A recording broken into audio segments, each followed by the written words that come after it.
హుందాతనం గురించి పవన్ కళ్యాణ్ మాట్లాడటం కామెడీగా ఉంది నాకు. ఎందుకంటే ఒక సినిమా ఇండస్ట్రీలో పవర్ స్టార్ గా ఉన్నప్పుడు అది వదులుకొని పాలిటిక్స్కి వస్తే సర్వీస్ చేస్తారని ప్రజలు నమ్ముతారు. కానీ ఏ రోజుకి ఆ రోజు, ఏ ఎండకు ఆ గొడుగు పట్టుకుంటూ తన స్వలాభాన్ని చూసుకుంటూ ప్రజల్ని గాలి కొదిలేయటం ఈ రాష్ట్ర ప్రజలు ఆయన పార్టీ పెట్టిన రోజు నుంచి గమనిస్తున్నారు. ఈ రాష్ట్ర ప్రజలకు గాని, నీ పార్టీ నాయకులకు గాని, మీ కులం వాళ్ళకు గాని మీరు ఏం చేశారని చెప్పండి. ఒక్కసారి మీరు ఎలక్షన్ లో మాట్లాడిన వీడియోని ప్లే చేసుకోండి. దాంట్లో ఇచ్చిన ఒక్కటైనా ఈరోజు మీరు చేస్తున్నారో మీరు చూడండి. రౌడీల్లాగా అరిచేది మీరు, హుందాతనం లేకుండా జగనన్నని ఏది పడితే అది మాట్లాడేది మీరు. మళ్ళీ మాకు మీరు నీతులు చెప్తా అంటే ఎంతవరకు కరెక్ట్? ఈరోజు గవర్నర్ గారి మీద గౌరవం ఉంది కాబట్టి జగనన్న అసెంబ్లీకి వచ్చారు. వచ్చి వినేసి బయటకు వచ్చాం. మీరు ప్రతిపక్ష హోదా ఇస్తే వచ్చి మీరు ఏం తప్పులు చేస్తున్నారు, మీరు ఏ హామీలు ఎక్కొట్టి ప్రజల్ని మోసం చేస్తున్నారో క్లియర్ గా చెప్తారు. జగనన్న చెప్పేది తప్పంటే మీకు టైం ఎక్కువ ఇస్తారు కదా, అప్పుడు నిరూపించుకోండి. సో హుందాతనం మీకు లేదు. మీకు చంద్రబాబు నాయుడికి హుందాతనం ఉంటే ఈ రోజు గౌరవంగా ప్రతిపక్ష హోదా ఇచ్చి లోపలికి పిలిపించుకొని ఈ రాష్ట్ర ప్రజలు గురించి మాట్లాడాలి. అసెంబ్లీ ఇన్ని కోట్లు ఖర్చు పెట్టి ఎందుకు మనం నడిపిస్తున్నాం? చంద్రబాబు నాయుడు, పవన్ కళ్యాణ్ సెల్ఫ్ డబ్బా పట్టుకుంటుంటే చూసి వినటానికి కాదు కదా. విజన్ 2047 అని చెప్పి కాకమ్మ కబుర్లతో ఆ ప్రసంగాన్ని ముగించడం మనం చూసాం. నిజంగా చాలా బాధేస్తుంది గవర్నర్ గారితో కూడా అబద్ధాలు చెప్పించడం. ఎందుకంటే చంద్రబాబు నాయుడుకి ఇచ్చిందే 5 సంవత్సరాల కాలంలో. సో తాను ఎన్నికల్లో ఏదైతే ప్రామిస్ చేశారో ఈ 5 ఏళ్ల కాలంలో తాను ఎలా అవన్నీ ఫుల్ఫిల్ చేస్తానని చెప్పమంటే 2047లో ఏదో చేయబోతానని చెప్పటం, ఇప్పుడు నేను ఏమీ చేయనన్నది ఇండైరెక్ట్ గా స్పష్టంగా చెప్పడం అనేది రాష్ట్ర ప్రజలందరూ కూడా గమనించారు. ఎంత దురదృష్టకరం అంటే గవర్నర్ గారు చదివేటప్పుడు అస్సలు లిక్కర్ రేట్లు పెంచము అన్నట్టుగా చెప్పించారు.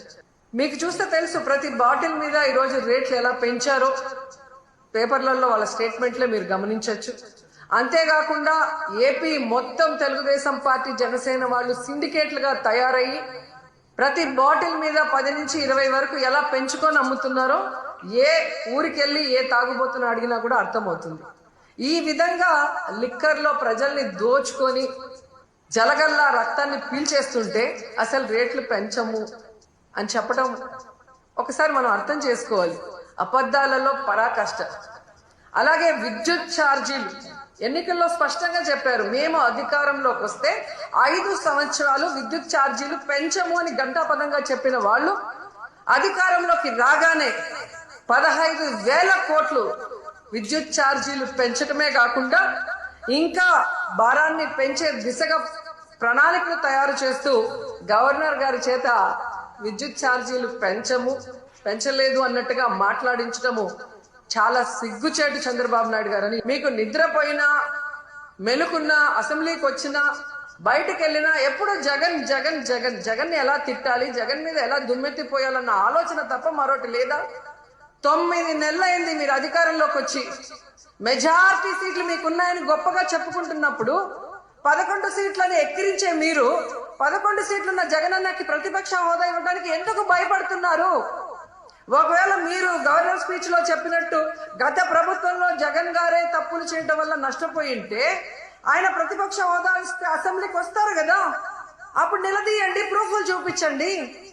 అంటే మీ పచ్చ మీడియాలో మీరు మాట్లాడే మాటలంతా కూడా అబద్ధాలు. కేవలం జగన్ ని బ్యాడ్ గా చూపించడానికి మీరు ప్రయత్నం చేశారు. అదే అసెంబ్లీలో అయితే ప్రూఫ్లతో కూడా చూపించాలి. అక్కడ జగన్ ఎంత మంచివాడు, ఈ రాష్ట్రాన్ని ఎంత అభివృద్ధి చేశాడు, ఈ రాష్ట్ర ప్రజలకు ఎంత వెల్ఫేర్ చేశాడు, ఎంత డెవలప్మెంట్ చేశాడో చెప్పాల్సి వస్తుంది. కాబట్టే ఈ రోజు మీరు ఆయనకి ప్రతిపక్ష హోదా ఇవ్వడానికి నిరాకరిస్తూ మేకపోతు గాంభీర్యాన్ని ప్రదర్శిస్తున్నారు అనటంలో ఎటువంటి సందేహం లేదని కూడా ఈ సందర్భంగా తెలియజేసుకుంటున్నా. ఎందుకు ఇంత గంటాపదంగా నేను చెప్తున్నానంటే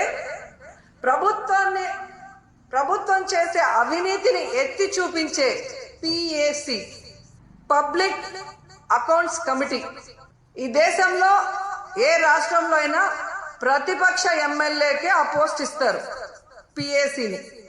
అలాంటి పోస్ట్ కూడా ప్రతిపక్ష ఎమ్మెల్యేకి ఇవ్వకుండా దొంగదారిన మీ ఎమ్మెల్యేకి మీరు ఇచ్చుకున్నారు అంటే మీ అవినీతి ఎంత పెద్ద ఎత్తున జరగబోతోంది, జరిగింది. అది బయట రాకుండా ఉండటం కోసం దొంగదారిలో మీ ఎమ్మెల్యేని పిఎస్సి చైర్మన్ ని మీరు ఎలా చేసుకున్నారో అందరూ కూడా గమనిస్తున్నారన్న విషయాన్ని తెలుసుకోండి. ఎందుకంటే దేశంలో ఏ రాష్ట్రంలో లేనటువంటి విధంగా ఈరోజు ఈ పిఎస్సి చైర్మన్ ని మీరు తీసుకోవటం అనేది చూస్తుంటే, గతంలో ఎక్కడో విన్నాను తాలిబన్ల పాలనలో మాత్రమే ఇలా జరిగిందని, తర్వాత నారా చంద్రబాబు నాయుడు గారి పరిపాలనలోనే ఇలా జరిగింది అనేది చరిత్రలో చరిత్రహీనుడిగా మీరు నిలిచిపోతున్నారని కూడా ఈ సందర్భంగా తెలియజేసుకుంటున్నా.